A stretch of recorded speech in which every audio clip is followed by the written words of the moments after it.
There are rays of sunshine throughout the metro area, but the impact of the heavy rainfall from the past several days is still being felt. It was about 2 times worse than this, about 20, 30 feet higher, but this is just the beginning of it right now. Over in Clarksville, several roads are closed because officials deem it unsafe to travel. That includes Blackiston Mill Road, where flooding has impacted where Austin League lives. From last night till this morning, it's probably rose up 10, 15 feet from then.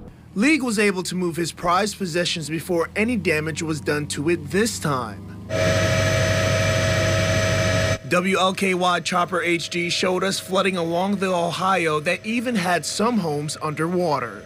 For Chris Nowak, who lives near Rivera Drive in Louisville, this view is all too familiar for him, with it being his 4th flood in 5 years. Last year it got over where the stairs are, it got over that landing. He says despite his garage being built out of concrete, last year's flood still took its toll on his home. My actual house is 16 feet elevated, and it got about 8.5 feet.